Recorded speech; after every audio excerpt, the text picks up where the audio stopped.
Hello, नमस्कार, good afternoon. मैं शिवानी शर्मा आप सभी का आपके अपने परिवार रोजगार विद अंकित में हार्दिक स्वागत करती हूँ। तो कैसे हैं आप सभी लोग? आशा करती हूँ स्वस्थ होंगे, मस्त होंगे, अपना और अपने परिवार का ख्याल रख रहे होंगे। जल्दी जल्दी से बता दीजिएगा कैसे हैं आप सभी लोग। हर हर महादेव जी। बढ़िया बढ़िया हैं सब, कोई समस्या तो नहीं। चलिए, राम राम जी। जिस तरह से आप विश करना चाहें, मेरी विशेष भी आपसे उसी तरह से हैं। ठीक है, पहले क्वेश्चन के साथ शुरुआत करते हैं। द्विज शब्द का अर्थ नहीं है, इनमें से कौन सा एक द्विज शब्द का अर्थ नहीं है? आप सभी को पता होना चाहिए, द्विज एक अनेकार्थी शब्द है। कैसा शब्द है बच्चे? अनेकार्थी शब्द है। अनेकार्थी शब्द है मतलब एक से ज्यादा अर्थ रखने वाले शब्द को हम अनेकार्थी शब्द कहते हैं। इसके अर्थ क्या क्या होते हैं आप बोलेंगे मैम? द्विज का अर्थ चंद्रमा होता है, चंद्रमा होता है। और बताएं, आप बोलेंगे मैम दो बार जन्म लेने वाला। द्विज का शाब्दिक अर्थ क्या है? दो बार जन्म लेने वाला। चंद्रमा क्या होता है? एक बार डूब जाता है फिर दूसरे पक्ष में आता है ना, तो चंद्रमा हो गया। दांत हो गया, बोलते हैं ना दूध के दांत हैं, और दूसरे दांत आते हैं फिर वो खाने वाले दांत आते होंगे, है ना। और क्या है? अंडा होता है। अंडा, अंडे से जन्म लेने वाला पक्षी। और फिर एक बार पक्षी क्या करता है? माँ की उदर से जन्म लेता है और दूसरी बार अंडे से जन्म लेता है, तो पक्षी भी होता है। अगर और बताया जाए तो आप बोलेंगे मैम ब्राह्मण भी होता है। ब्राह्मण को भी माना जाता है कि दो बार जन्म लेता है। एक बार जब उसका यज्ञोपवीत संस्कार होता है तब उसका दूसरा जन्म माना जाता है। ठीक है, तो कौन सा नहीं होगा? आप बोलेंगे मैम कपूर नहीं होगा, कपूर इसका अर्थ नहीं होगा। चलिए नेक्स्ट क्वेश्चन। स्वरों की संख्या कितनी है? जल्दी से आप सभी बताएंगे स्वरों की संख्या कितनी है। तो आप सभी को पता होना चाहिए हिंदी भाषा में वेरी वेरी वेरी गुड क्या है? बहुत ही अच्छा आप लोग जवाब दे रहे हैं। कितने स्वर होते हैं? 11 स्वर होते हैं। कौन कौन से? लघु आ, दीर्घा, ई, उ, री, ए, ऐ, ओ, औ। ठीक है, बता दीजिएगा यही होते हैं या इनके अलावा भी कोई और होता है? बताइएगा, या इनके अलावा भी कोई अन्य स्वर होता है? आप बोलेंगे मैम हाँ जी बिल्कुल, इनके अलावा कोई भी स्वर नहीं होता। दो जो होते हैं जो स्वर के साथ लिख दिए जाते हैं, अंग और आह। अंग और आह, इन्हें हम क्या कहते हैं? अयोगवाह कहते हैं बच्चे। अयोगवाह, अयोगवाह का अर्थ क्या होता है? जो किसी के साथ योग ना करे, जो किसी के साथ योगवाहन ना करे, अर्थात ये ना तो स्वर है ना ही व्यंजन है। स्वर क्यों नहीं है बच्चे? बताइए स्वर क्यों नहीं है? आप बोलेंगे मैम स्वर अपने आप में, हाँ उच्चारण में री नहीं होता, पर वैसे तो री होता है ना। उच्चारण में नहीं हो, यहाँ उच्चारण लिखा है कहीं? यहाँ आपसे पूछा उच्चारण में कौन सा नहीं होता, तो आप नहीं कह सकते ना, है ना। तो समझिए ये क्यों नहीं होते, स्वर क्यों नहीं होते? आप बोलेंगे मैम स्वर स्वतंत्र होते हैं, उन्हें अपनी ध्वनि के लिए किसी अन्य व्यंजन की या अन्य ध्वनि की आवश्यकता नहीं होती।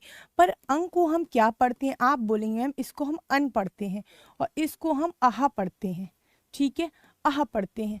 तो आप बोलेंगे मैम इस तरह से, आप बोलेंगे मैम इसको तो उच्चारण के लिए अन्य की आवश्यकता पड़ रही है।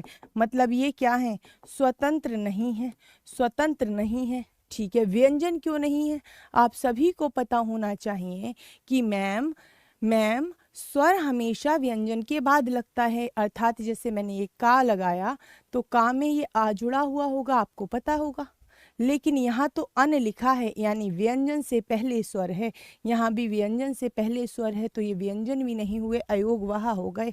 आप सभी को पता होना चाहिए 11 स्वर हमारे पास होते हैं। ठीक है, आपसे कोई पूछे मैम हास्व स्वर क्या, आपसे कोई पूछे हास्व स्वर क्या होते हैं, तो ये 4 कैसे होते हैं? हास्व स्वर होते हैं, हास्व होते हैं। ग्रीन से लिख रही हूँ हास्व।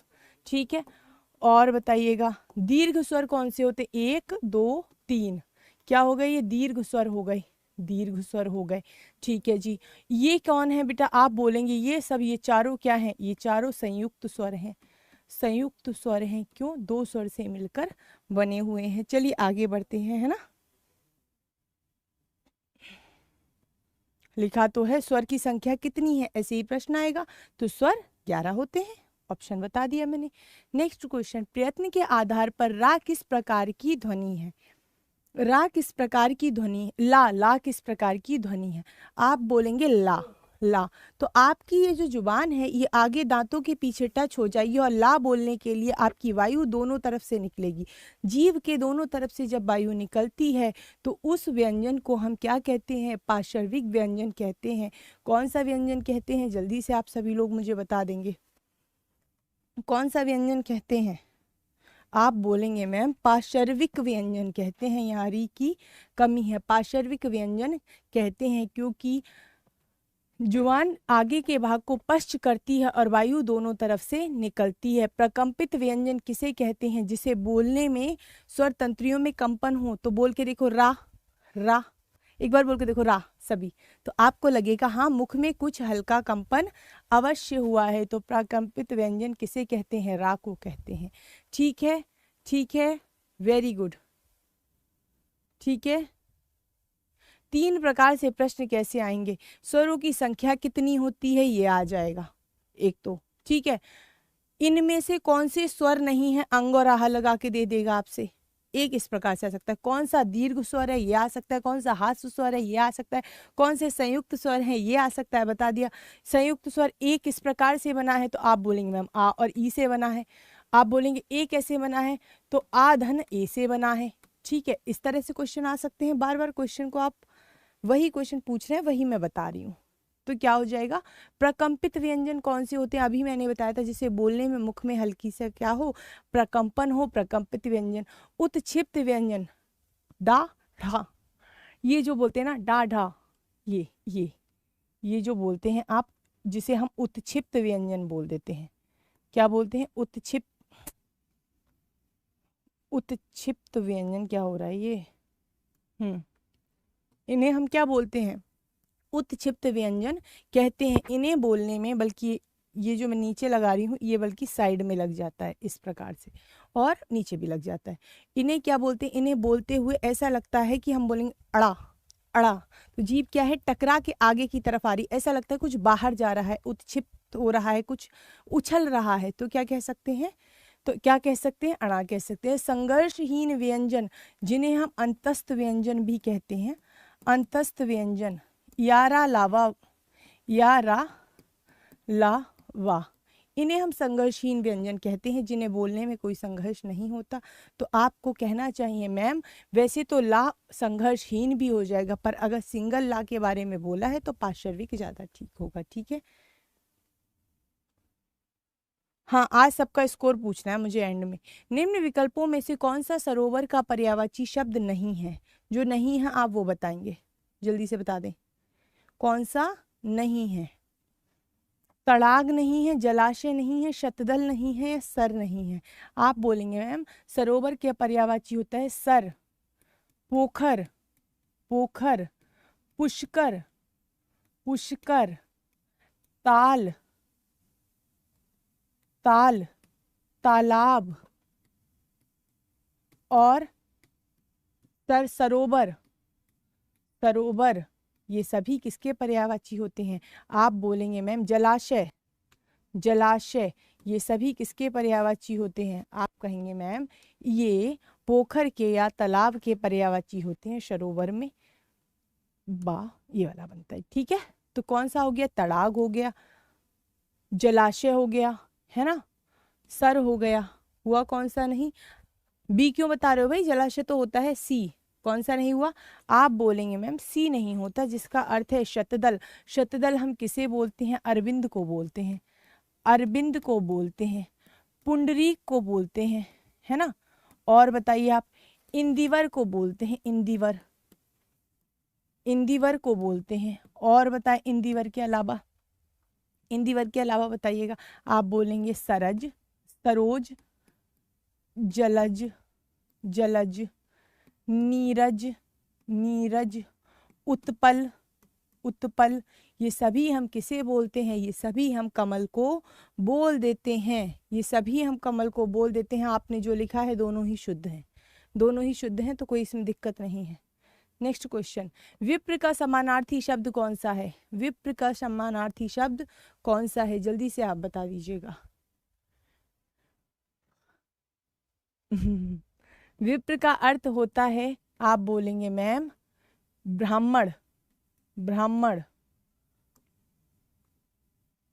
ब्राह्मण, इसमें लग के भूदेव, भूदेव, भूसुर, भूसुर, ये सभी हम किसे बोलते हैं? आप कहेंगे मैम ब्राह्मण को बोलते हैं। किसे बोलते हैं?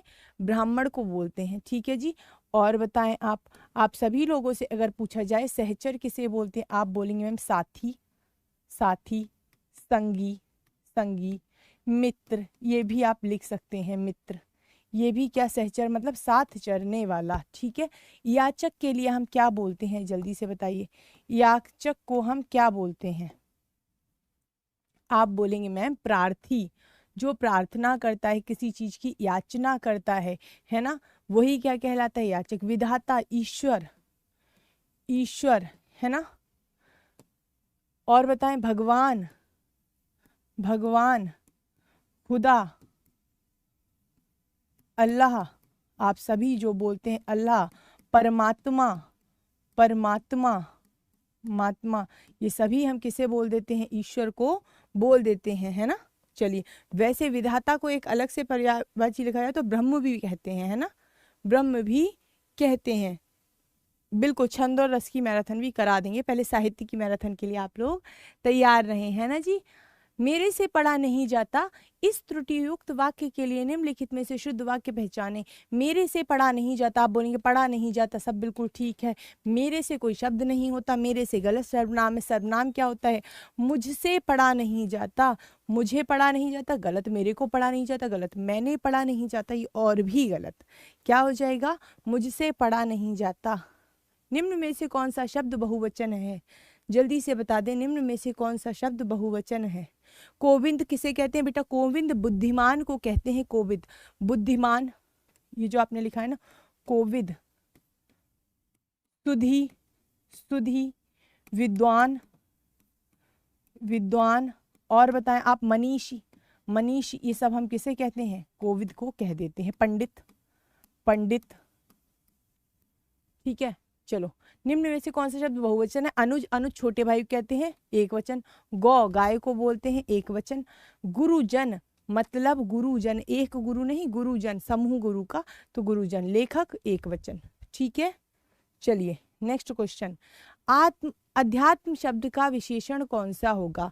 अध्यात्म क्या है? आप बोलेंगे मैम भाववाचक संज्ञा है, भाववाचक संज्ञा है। और जैसे ही अध्यात्म में, अध्यात्म में इक प्रत्यय मिलेगा, इक प्रत्यय मिलेगा, ये आ कैसा हो जाएगा? दीर्घ बन जाएगा, आध्यात्मिक हो जाएगा, आध्यात्मिक शब्द बन जाएगा। तो कहाँ लिखा है आध्यात्मिक? गलत, गलत, ये जो सी वाला ऑप्शन है बिल्कुल ही सही है ना जी। चलिए, नेक्स्ट क्वेश्चन, आपसे अरसे के बाद मुलाकात हो रही है, इस वाक्य में किस प्रकार का क्रिया विशेषण है? जल्दी से बताइए, आपसे अरसे के बाद मुलाकात हो रही है, अरसे का अर्थ क्या होता है? बहुत समय बाद, एक निश्चित दिन जो होते हैं, बहुत सारे दिनों के बाद मुलाकात हो रही है। दीदी, दीदी सुन लीजिए। बेटा बहुत गलत कॉन्सेप्ट लेके रह रहे हो, गलत कर रहे हो। आपसे अरसे के बाद मुलाकात हो रही है, इस वाक्य में किस प्रकार की क्रिया विशेषण का प्रयोग हुआ है? रीतिवाचक, स्थानवाचक, परिमाणवाचक या कालवाचक? जल्दी से आप सभी लोग बता दीजिए। बेटा या और वा क्या होता है? या और वा को बेटा अर्ध स्वर की संज्ञा दी है। किसकी? अर्ध स्वर, अर्ध स्वर, है ना, स्वर। क्योंकि हम जब यण स्वर संधि बनाते हैं, जब हम यण स्वर संधि बनाते हैं तो हम ऐसा मान लेते हैं, क्या हो गया? ई और आ के मिलन से या बन जाएगा, ऐसा यण स्वर संधि में मान लिया जाता है। और ऊ और आ के मिलन से वा बन जाता है, ऐसा भी हम मान लेते हैं, है ना जी। तो ये वही है, इन्हें अर्ध स्वर कहते हैं। ठीक है। चलिए, रीतिवाचक संज्ञा हो गई, स्थानवाचक हो गया, परिमाणवाचक हो गया या कालवाचक हो गया। आप कहेंगे अरसे के बाद मतलब बहुत समय के बाद कालवाचक हो गया, ठीक है, कालवाचक क्रिया विशेषण हो गया, वेरी गुड। इनमें से संबंधवाचक सर्वनाम का प्रयोग किस वाक्य में या किन वाक्यों में हुआ है? संबंधवाचक, संबंध का अर्थ क्या होता है? जैसा, तैसा, जो, सो, है ना, जिनका, उनका, है ना, ठीक है। चलो, जो सोता है सो खोता है, जिसने परिश्रम किया वह सफल अवश्य होगा, जैसी करनी वैसी भरनी, जो, सो, जिसने, वह, वेरी गुड, जैसी वैसी, सभी का जवाब बिल्कुल सही आ रहा है। उपर्युक्त सभी, अब इसमें तो बिल्कुल मतलब क्या हो गया, इसमें तो छक्का लग गया। जहाँ उपर्युक्त सभी लिखा आ जाए फिर तो दिल खुश हो जाता होगा, है ना, कि ऑप्शन ज़्यादातर 90% तो डी वाला ही सही होता है, फिर 1% अलग भी हो सकता है। चलो, मैं विदेश नहीं जाऊंगा, नहीं जाऊंगा समझ लीजिए, मतलब ना कर दिया किसी कार्य के लिए, निषेध कर दिया उस कार्य का, तो क्या हो जाएगा? प्रश्नवाचक नहीं है, संकेतवाचक नहीं है, विधानवाचक नहीं है, सीधे सीधे क्या हो गया? निषेधवाचक हो गया, निषेधवाचक हो गया। आगे बढ़ते हैं। संस्कृति पत्रिका का प्रकाशक कौन है? विभाग पूछा है, कौन सा है? संस्कृति पत्रिका का संपादक कौन है, मतलब संपादन कहाँ से किया जाता है, किस मंत्रालय द्वारा किया जाता है? सीधे सीधे आपसे विभाग पूछा है, बताइएगा जल्दी से, जल्दी से बता दीजिएगा। भारतीय सांस्कृतिक संबंध परिषद, प्रकाशन विभाग, संस्कृति मंत्रालय, राष्ट्रीय न्यास भारत। जल्दी से बताएंगे आप सभी लोग, जल्दी से आप सभी लोग बताएंगे।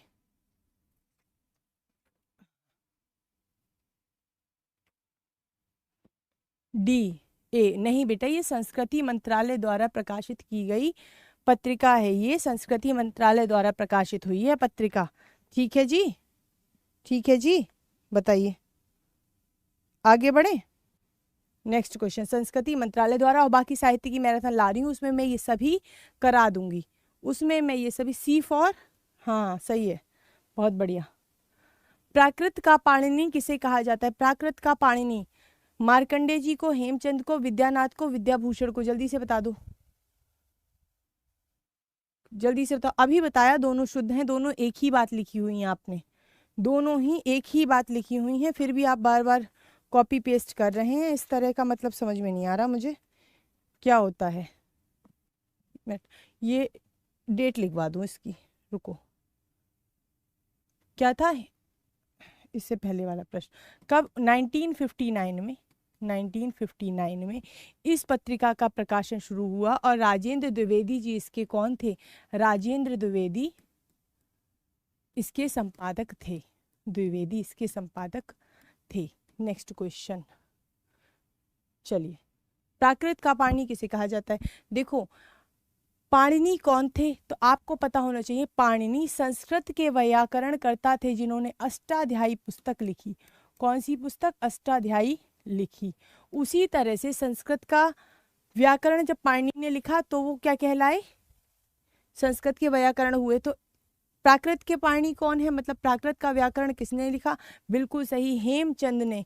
हेम शब्द अनुशासन, हेम शब्दानुशासन शासन, इनकी प्राकृत की व्याकरण की पुस्तक है। ठीक है, प्राकृत में जो इन्होंने व्याकरण की पुस्तक लिखी वही हेमचंद अनुशासन, बिल्कुल, वेरी गुड। क्वेश्चन, भारत में संवैधानिक रूप से हिंदी का क्या स्वरूप है? जल्दी से बता दो, संवैधानिक रूप से हिंदी का क्या स्वरूप है? तो आप बोलेंगे जी बिल्कुल, डेली होती है क्लास। आप बोलेंगे राष्ट्रभाषा, तो भारत की कोई राष्ट्रभाषा तो है ही नहीं, कोई भी नहीं है, कोई नहीं, ठीक है, नहीं। विश्व भाषा कैसे हो सकती है? आप बोलेंगे बिल्कुल नहीं। मातृभाषा हिंदी ही नहीं है, मातृभाषा उस भाषा को कहते हैं जिसे हम बचपन से समझते या सीखते हैं। मातृभाषा हमारे लिए है क्योंकि हम उत्तर भारत में रह रहे हैं, है ना जी। अब जो दक्षिण भारत में रह रहे हैं उनके लिए तमिल हो गई, तेलुगु हो गई, मलयालम हो गई, है ना जी। नॉर्थ ईस्ट में रह रहे हैं उधर वैसी भाषा हो गई। तो मातृभाषा वो भाषा होती है जिसे हम बचपन से सीखते हैं। माँ की भाषा कहने का मतलब है आम बोलचाल में घर में हम जो भाषा प्रयोग करते हैं। हिंदी तो राजभाषा है, हिंदी बल्कि देवनागरी लिपि में लिखी हिंदी, देवनागरी लिपि में लिखी हिंदी में हिंदी हमारी कौन क्या है, राजभाषा है, राज करने की भाषा अर्थात ऑफिशियल लैंग्वेज।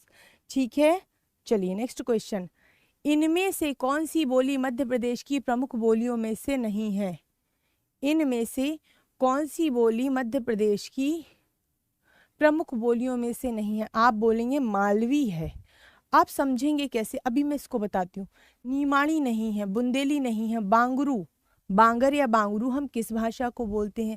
आप सभी को मालवी राजस्थानी है, राजस्थान का बॉर्डर लगा है, राजस्थान का बॉर्डर लगा है या नहीं लगा मध्य प्रदेश से? तो राजस्थान के बॉर्डर की जो मध्य प्रदेश का क्षेत्र होगा वहाँ मालवी बोली जाती है ना? तो आप क्या बोलेंगे? बांगरू का अर्थ होता है हरियाणवी, हरियाणवी, और हरियाणवी भाषा कहाँ बोली जाती है? आप बोलेंगे मैम ये तो हरियाणा में बोली जाती है ना?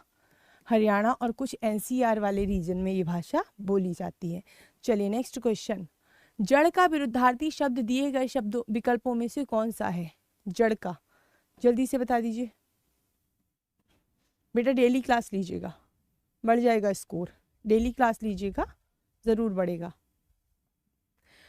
अभिषेक किस टाइम होती है दीदी आपकी क्लास बताइए? बच्चे ये क्लास 4 बजे होती है डेली, ठीक है, 4 बजे मंडे टू सैटरडे। एक दिन मेरे लिए दे दिया करो, है ना, एक दिन मैं अपने लिए बचा लेती हूँ संडे। जड़ का विलोम शब्द क्या है? आप बोलेंगे मैम चेतन है, चेतन है, क्या है? चेतन है जड़ का विलोम शब्द। और मूल का विलोम शब्द क्या होगा? आप बोल सकते हैं नकल हो सकता है, नकल हो सकता है, या प्रतिरूपण हो सकता है, प्रतिरूपण भी हो सकता है। क्या मतलब? मूल ओरिजिनल और प्रतिरूपण मतलब दूसरा रूप। ठीक है, अजड़ तो कोई शब्द नहीं होता है ना। चलो, इनमें से कौन सा शब्द उदय का विलोम है? जल्दी से बताइए, उदय का विलोम।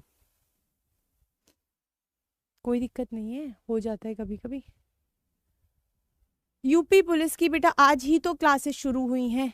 किस तरह की बात करते हैं? आज ही यूपी पुलिस की क्लासेस शुरू हुई हैं, कल भी मैंने आपको बताया था। और उल्टे सीधे ये इमोजीज बना के ऐसे करके और ऐसे ऐसे वाले बनाना, क्या मतलब है इसका? धमकी थोड़ा ना दे रहे हो आप यहाँ पे? बता दिया था, कल भी बता दिया था, और आप इतने एक्टिव नहीं हैं, आपको पता नहीं चल रहा है। यूपी पुलिस की क्लासेस चल रही हैं और यूपी पुलिस के प्रैक्टिस सेट बहुत दिनों से लगातार सर करवा रहे हैं, हिंदी के प्रैक्टिस सेट, तो आपको पता होना चाहिए, कम से कम थोड़े से एक्टिव रहो। चलिए, इनमें से कौन सा शब्द उदय का विलोम है? आप बोलेंगे मैम अस्त होता है, सूर्य उदय होता है, अस्त होता है, तो इस तरह से ध्यान रखना। परोक्ष का मतलब होता है आंखों के पीछे, तो परोक्ष का अर्थ होता है आंखों के पीछे, तो परोक्ष का विलोम होता है प्रत्यक्ष, मतलब आंखों के सामने। अप्रकट प्रकट, प्रकट। और डूबना, डूब तो कुछ नहीं होता, डूबना उभरना, उभरना। ठीक है, ये हो जाएगा। जिसे बुलाया ना गया हो के लिए एक शब्द क्या होगा? बता दीजिएगा, बताइए। नहीं नहीं बेटा, हंसने वाली नहीं थी वो, आपने देखी नहीं, गुस्से वाली थी, ऐसे करके, ऐसी वाली इमोजी है ना, समझो।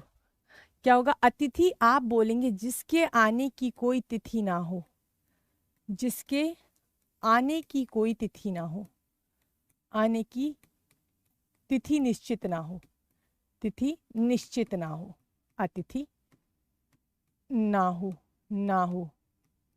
बताइएगा। अनाहूत जिसे बुलाया ना गया हो। अभ्यागत का अर्थ भी मेहमान होता है। क्या होता है? जिसके जिसके जिसके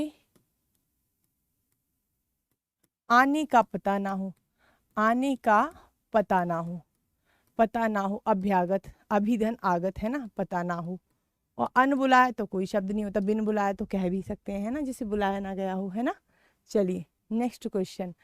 जिसका कुछ क्षणों में ही नाश हो जाए, इस वाक्यांश के लिए सही शब्द बता दीजिएगा, जल्दी से बता दीजिएगा। ये अल्पज्ञ, बताएं। आप बोलेंगे मैम, आप बोलेंगे मैम बिल्कुल, क्षण भंगुर, क्षण में भंगुर हो जाए। क्षणद कुछ नहीं होता, क्षणिक शब्द होता है, मतलब क्षण भर के लिए, क्षण भर के लिए, क्षणिक। ठीक है, अनश्वर जिसका कभी नाश ना हो, जिसका नाश ना हो, नाश ना हो सके, ना हो, तो क्या कहलाएगा? अनश्वर। अल्पज्ञ जो कम ज्ञान रखता है, ज्ञान रखता है या जानता है, रखता है, जो कम जानता है या जो कम ज्ञान रखता है। नेक्स्ट क्वेश्चन, बिहारी का नामकरण किस विद्वान ने किया है? बिहारी का नामकरण, बिहारी का मतलब ये पोएट के बारे में नहीं कहा गया है, ये पोएट के बारे में नहीं कहा गया है, किसके बारे में कहा गया है? आप बोलेंगे मैम बिहारी हिंदी के बारे में कहा गया है, बिहारी हिंदी के, लेकिन ये पूछा इसी प्रकार गया था तो इसीलिए बता दीजिएगा, आप बता दीजिएगा जल्दी से।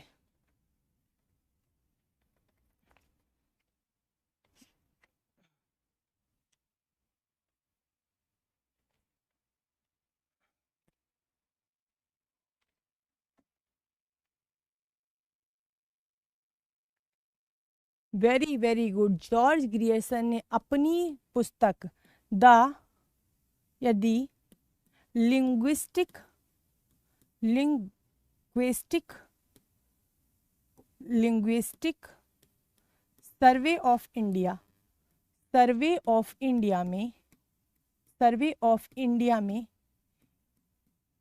बिहारी हिंदी को बिहारी नाम दिया है, मतलब हिंदी का नाम बिहारी बोला गया है, बिहार क्षेत्र में बोले जाने वाली हिंदी को। ठीक है, चलिए वेरी गुड। नेक्स्ट क्वेश्चन, निम्न में से कौन सा शब्द तत्सम नहीं है? तत्सम नहीं है भैया जी, इस पे पोल लगाना, देखूँ ये क्या बोलते हैं। और तत्सम नहीं है इसका मतलब ये बिल्कुल नहीं है तद्भव है, तत्सम नहीं है इसका ऐसा भी मतलब नहीं है तद्भव होगा, बताएं।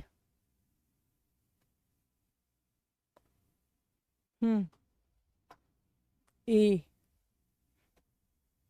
सी, अच्छा ठीक है, मैंने मान लिया, मैंने मान लिया सी आपका आंसर बिल्कुल सही है। लेकिन ये किस भाषा का शब्द है, जल्दी से आप सभी लोग मुझे बताएंगे किस भाषा का शब्द है? हिंदी का नहीं है, ये तो हमने मान लिया है, किस भाषा का? हाँ जी, ए क्यों बता रहे हो? ए तो है तत्सम, ये भी है, ये भी है, ये किस भाषा का शब्द है? वेरी गुड, पुर्तगाली, पुर्तगाली भाषा का शब्द है। और बहुत अच्छा आप लोगों ने जवाब दिया। इसका एक शब्द बताऊं आपको, बार बार पूछा जाता है, तंबाकू, तंबाकू। और भारत में तंबाकू की खेती शुरू भी पुर्तगालियों ने कराई, तो पुर्तगाली भाषा का ये शब्द है, फारसी नहीं है बेटा, फारसी नहीं है। चलो नेक्स्ट क्वेश्चन, शरीर के अंग के आधार पर दिए गए पुल्लिंग या स्त्रीलिंग शब्दों का सही जोड़ा कौन सा है? बता दीजिएगा कौन सा है, बताइए सही जोड़ा, पुल्लिंग या स्त्रीलिंग? पुल्लिंग और स्त्रीलिंग लिखो इधर, और स्त्रीलिंग, पुल्लिंग या स्त्रीलिंग का कौन सा जोड़ा सही नहीं है? देखो, मतलब उंगली एड़ी दोनों स्त्रीलिंग, समझो इस क्वेश्चन को, दोनों स्त्रीलिंग, ठीक है। कलाई तलवा, कलाई स्त्रीलिंग और तलवा पुल्लिंग, पुल्लिंग, ठीक है। वहां जांग दोनों क्या है? पुल्लिंग, सॉरी दोनों स्त्रीलिंग, वहां भी होती है, ये भी स्त्रीलिंग और ये भी स्त्रीलिंग, ठीक है। हाथ पुल्लिंग और कर लेना, ठीक है, और पैर भी पुल्लिंग, तो कौन सा नहीं है? अब आप अपने आप निकाल के देख लो, आप बोलेंगे स्त्रीलिंग स्त्रीलिंग स्त्रीलिंग स्त्रीलिंग पुल्लिंग पुल्लिंग, तो ये क्या हो गया? बी वाला ऑप्शन इसका बिल्कुल सही जवाब हो जाएगा, बी वाला इसका बिल्कुल सही जवाब हो जाएगा, जिसमें एक स्त्रीलिंग और दूसरा क्या है? पुल्लिंग है। समझने की कोशिश करें प्रश्नों को, दिए गए पुल्लिंग स्त्रीलिंग शब्दों का सही जोड़ा नहीं है, सही जोड़ा कौन सा नहीं है? यही अलग लग रहा है। वैसे तो क्या पूछना चाहिए था? सही जोड़ा है, पर इन्होंने क्या पूछ लिया? नहीं है, तब भी तो हमें जो डिफरेंट होगा हम वो बता देंगे, है ना जी। चलिए नेक्स्ट क्वेश्चन, लेखक संज्ञा का कौन सा प्रकार है? जल्दी से बता दें। लेखक, लिखने वाला, किस प्रकार की संज्ञा है? आप बोलेंगे मैम भाववाचक तो नहीं है, भाववाचक तो नहीं है, ठीक है। क्या ही लिखा मैंने, रुको, हाँ ता बड़ा बना दिया, ठीक है। चलो, भाववाचक तो नहीं है, लेखक कोई भाव तो नहीं है, है ना। समूहवाचक संज्ञा भी नहीं है, व्यक्तिवाचक नहीं है। अगर हम प्रेमचंद बोलते, जयशंकर प्रसाद बोलते, किसी एक विशेष लेखक का नाम लेते तो व्यक्तिवाचक हो जाती।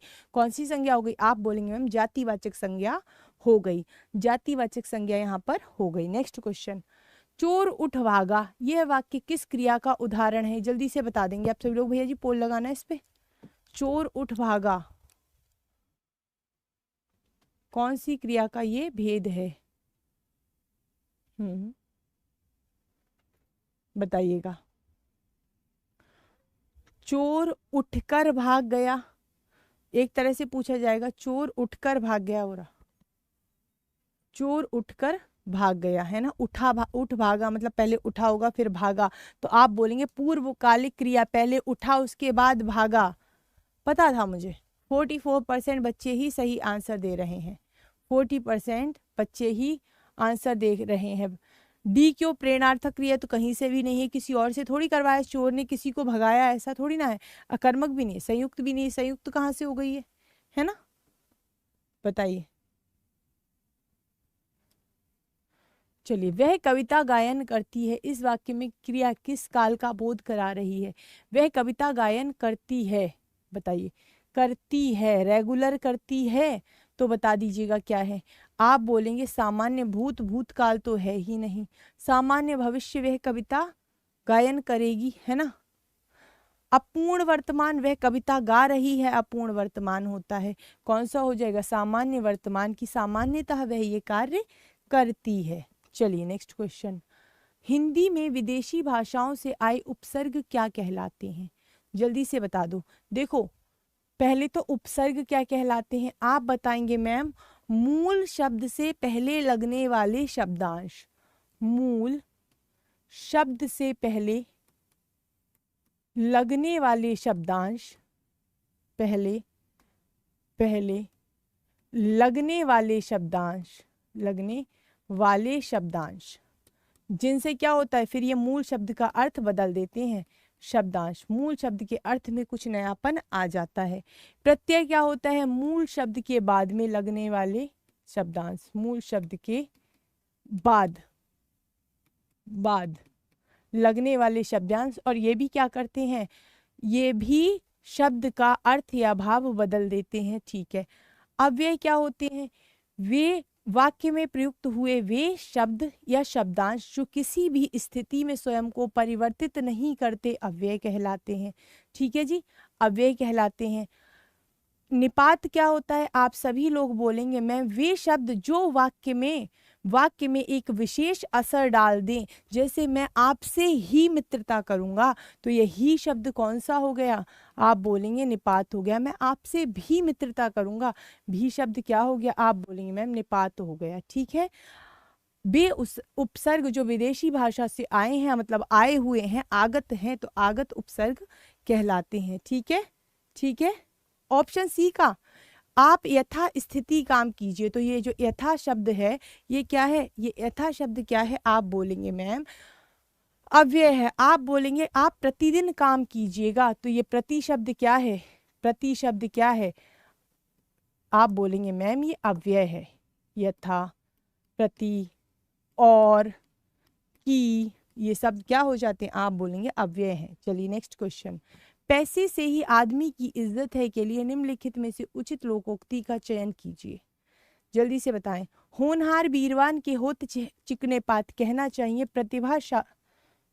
प्रतिभा बचपन में ही दिख जाती है, प्रतिभा बचपन में ही दिख जाती है, बचपन में ही दिख जाती है, दिख जाती है, ठीक है। होनहार बीरवान के होत हैं चिकने पात, ठीक है। जर है तो नर, नहीं तो खंडर। जर का मतलब हो गया पैसा, कि अगर पैसा है तो ही आदमी है, वरना वो खंडर है, मतलब वरना उसकी कोई वैल्यू नहीं है। जैसी तेरी कामरी वैसे मेरे गीत, कहने का मतलब है जैसा आप धन देंगे वैसा आपका कार्य होगा। जैसा धन वैसा कार्य, वैसा कार्य, ठीक है।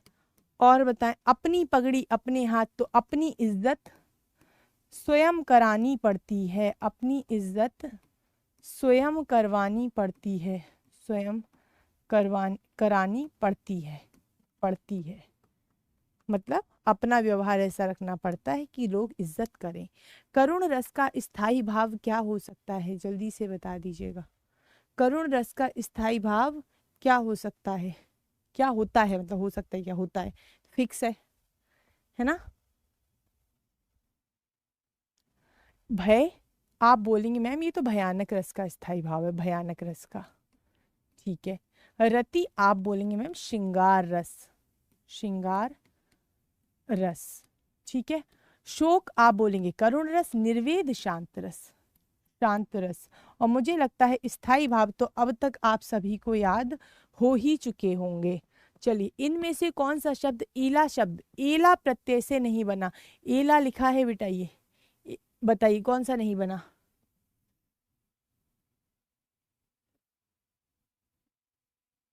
बताइएगा। अधेला, अकेला, मटेला या बघेला। आप बोलेंगे मैम इसमें भी एला लगा हुआ है ना, छोटी एक की मात्रा है, इसमें भी छोटी एक की मात्रा है, इसमें भी छोटी एक की मात्रा है, मटेला में बड़ी एक की मात्रा है, अर्थात ये एला शब्द से बना है। कौन से शब्द से बना है, एला शब्द से बना है, इसीलिए कौन सा हो जाएगा सही आंसर। इसीलिए सही आंसर आपसे ये पूछा गया था, मतलब जो नहीं बना है तो वो कौन सा हो जाएगा, सी हो जाएगा, है ना जी, क्योंकि द्विमात्रा लगी है। नयन अभिराम का सही संधि विच्छेद क्या है, नयन अभिराम, नैना धन अभिराम, गलत, नैना थोड़ी होता है, नयन होता है, नय ना अभिराम, नयन अभिराम, वेरी गुड, नयनाभिराम गलत, नयन धन अभिराम। तो हम इस नयन को इस प्रकार लिख दें, इससे स्वर निकाल लेते हैं आ, ठीक है। और इधर अभिराम में से आ स्वर निकालेंगे जैसे ही हम, तो ये दोनों मिलकर दीर्घ आ बन जाएगा, है ना, दीर्घ आ बन जाएगा। ये ना स्वर रहित है तो ये क्या हो जाएगा, दीर्घ स्वर ले लेगा और यहाँ से विराम भी शब्द ऐड हो जाएगा, तो नैनाभिराम शब्द बन जाएगा। दीर्घ स्वर संधि, कौन सी संधि है बच्चे, दीर्घ स्वर संधि, दीर्घ, ठीक है। आगे बढ़ते हैं। राम रमापत कर धन लेहू, रामायण की चौपाई है, रामायण की पंक्ति है, जल्दी से बता दें। राम नवापत कर धन लेहू का अलंकार कौन सा है, श्लेष है, वक्रोक्ति है, यमक है, अनुप्रास है, जल्दी से बता दीजिएगा। आप बोलेंगे मैम राग की आवृत्ति, फिर से राग की आवृत्ति, दो बार रावण की आवृत्ति, 6 का अनुप्रास हो जाएगा। कौन सा अनुप्रास हो जाएगा, 6 का अनुप्रास हो जाएगा, 6 का अनुप्रास, अनुप्रास बताइए, है ना। चलिए नेक्स्ट क्वेश्चन, पुरुषोत्तम में कौन सा समास है, पुरुषोत्तम में कौन सा समास है, आप सभी लोग बताएंगे। अव्ययी भाव है, आप बोलेंगे मैम पहला शब्द अव्यय तो नहीं है, तो अव्ययी भाव तो कट गया। द्वंद्व समास है, बिल्कुल भी नहीं है, कोई आपस में द्वंद्व थोड़ी हो रहा है, विपरीतार्थक शब्द थोड़ी है। द्विगु समास है, प्रथम पद संख्यावाची नहीं है, तो द्विगु तो कैसे ही हो जाएगा। मैम लेवल अप करो, अभी यूपीएसआई का क्वेश्चन करा रही हूँ, यूपीएसआई से ज्यादा लेवल थोड़ी ना आएगा आपके में, बताएं, है ना। अब आप कहें तो आप बताएं, आर ओ आर ओ का भी प्रैक्टिस सेट चल रहा है, वहां पे लेवल देख लो, लेवल तो फिर एग्जाम के हिसाब से होता है ना बच्चे, है ना। तत्पुरुष समाज, पुरुषों में उत्तम, पुरुषों में उत्तम, उत्तम, पुरुषों में उत्तम, पुरुषोत्तम कहलाता है, ठीक है जी। चलिए नेक्स्ट क्वेश्चन, हाँ जी बताएं। आपके लिए लेवल अप जो पूछ रहा है, रंगे राघव जी की सारी रचनाएं लिख दो, रंगे राघव जी की सारी रचनाएं कमेंट बॉक्स में कर दो, आपके लिए लेवल अप कर दिया मैंने। चलो, रामू जो बड़ा खिलाड़ी है कल उसकी टांग टूट गई, इस वाक्य में उचित विराम चिन्ह कौन सा है, जल्दी से बताएं। रामू जो, हाँ ये मैं बना के लाई हूँ अपने पास से, दीदी इतना सरल नहीं आता है, तो दीदी ने ये क्वेश्चन पे अपने आप यूपीएसआई लिख दिया होगा, है ना। रामू जो बड़ा खिलाड़ी है कल उसकी टांग टूट गई, जल्दी से बता दो। अर्ध विराम संबंधी अशुद्धि है, अल्प विराम संबंधी अशुद्धि है, विवरण चिन्ह संबंधी अशुद्धि है, या लाघव चिन्ह संबंधी अशुद्धि है। आप बोलेंगे मैम अर्ध विराम हम बोलते हैं इसे, अल्प विराम इसे बोलते हैं। अर्ध विराम तो तब लगता है जब दो छोटे छोटे वाक्य जुड़ते हैं। विवरण चिन्ह हम बोलते हैं इसे, और लाघव चिन्ह बोलते हैं इसे। तो रामू जो बड़ा खिलाड़ी है, रामू के बाद ये वाला विराम, जो बड़ा खिलाड़ी है कल उसकी टांग टूट गई, अल्प विराम संबंधी अशुद्धि है, अल्प विराम संबंधी अशुद्धि है। ठीक है जी, आगे बढ़े। चलिए नेक्स्ट क्वेश्चन। नेक्स्ट क्वेश्चन दिया है, जिन्हें लेवल बढ़ाना है रंगे राघव जी की रचनाएं बताएं, फिर आगे को कल को और दूंगी। मोको कहाँ ढूंढे बंदे मैं तो तेरे पास हूँ, ना मैं कावा ना मैं काशी ना मैं कैलाश, मोको कहाँ ढूंढे बंदे मैं तो तेरे पास। किसकी किसकी किसकी जल्दी से बता दें रचनाएं हैं, किसकी ये पंक्तियां हैं? दादू दयाल जी की हैं, कबीर साहब जी की हैं, नानक देव जी की हैं, या रैदास जी की हैं? जल्दी से आप सभी लोग बता देंगे। आप बोलेंगे हम दादू दयाल की का तो संकलन दादू वाणी है, दादू वाणी। ठीक है। कबीर दास जी की साखी सवद रमैनी, साखी सवद रमैनी, और इनकी कविता, इनके दोहों की कविताओं को सबको संग्रहित करके क्या लिखा गया है? बीजक, बीजक है ना। ठीक है। नानक देव जी ने गुरु ग्रंथ साहिब, गुरु ग्रंथ साहिब का क्या किया था? आप बोलेंगे गुरु ग्रंथ साहिब का उच्चारण किया था बेटा, इन्होंने उच्चरित किया था, इसे उच्चरित किया था मतलब पढ़ा था मुख से। ठीक है। चलिए रैदास जी की लाइन जो बहुत ही फेमस है, मन चंगा तो कठौती में गंगा, मन चंगा तो कठौती में गंगा, जो आपने सुना होगा, में गंगा। और ये रैदास जी जो थे ये मीराबाई के गुरु थे बेटा। ये कौन थे? आपको पता होना चाहिए, मीराबाई के गुरु थे, जो कि पूछा जा चुका है कि गुरु थे, कि मीराबाई के गुरु कौन थे, ये प्रश्न पूछा गया है, तो आप बोलेंगे रैदास थे। ठीक है। तो कबीरदास जी की एक लाइन हो जाएगी। ठीक है। शब्द से ली गई, साखी शब्द से लिखी गई ये पंक्तियां हैं 9वीं क्लास की जो पुस्तक है आपकी क्षितिज, उसमें ये लगी हुई हैं। चलिए नेक्स्ट क्वेश्चन। मैला आंचल के रचनाकार कौन है? मैला आंचल के रचनाकार कौन है? और ये जो रैदास वाला सवाल है ये शायद यूपी पीजीटी या टीजीटी में आया हुआ क्वेश्चन है। ठीक है। नानक देव जी ने गुरु ग्रंथ साहिब किस भाषा में लिखा? इस तरह से प्रश्न आया था, तब आपको लिखना है, ये लिखा नहीं था, उन्होंने क्या किया था? उच्चरित किया था। ठीक है। Next question. मैला आंचल के रचनाकार कौन से हैं? रामधारी सिंह दिनकर, फणीश्वर नाथ रेणु, या फिर सियाराम शरण गुप्त, गोपाल सिंह नेपाली? तो आप सभी लोग बोलेंगे मैम फणीश्वर नाथ रेणु। इन्हें ये जो मैला आंचल कौन क्या है? आंचलिक उपन्यास है, आंचलिक उपन्यास, इन्हें आंचलिक उपन्यास का सम्राट कहा जाता है। इन्होंने दूसरा जो आंचलिक उपन्यास लिखा उसमें लिखा परती परिकथा, परती परिकथा, पहलवान की ढोलक, पहलवान की ढोलक, ढोलक इनकी कहानी है। और बताइए आप बोलेंगे मैम तीसरी कसम उर्फ मारे गए गुलफाम, तीसरी कसम उर्फ मारे गए गुलफाम, ये नेट जीआरएफ में लगी हुई कहानी है जो पूछी जाती है, तीसरी कसम उर्फ मारे गए गुलफाम। ठीक है। चलिए नेक्स्ट क्वेश्चन। निम्न विकल्पों में से सही शब्द चुनिए। निम्न विकल्पों में से, मुझसे रूठोगे क्यों भाई? मुझसे क्यों रूठ रहे हो? मुझसे मत रूठो भाई, पढ़ लो। पुनर्जागरण, पुनर्जागरण, पुनर्जागरण, पुनर्जागरण। आप बोलेंगे मैम रेफ रा लगता है, और पुनर पा और ना के बाद रेफ की ध्वनि आ रही है, तो उससे अगले ही स्वर पर लग जाएगा। तो ये जो हो गया पुनर्जागरण, यहाँ बिल्कुल सही हो गया। ठीक है। सी वाला ऑप्शन बिल्कुल सही है। Next question. वह एक अच्छा विद्यार्थी है, वाक्य में विशेष्य बताइए। विशेष्य बताइए। आरो यारो का आया हुआ क्वेश्चन है ये, आरो यारो का, तुम्हें लेवल चाहिए। वह एक अच्छा विद्यार्थी है, जल्दी से बताओ।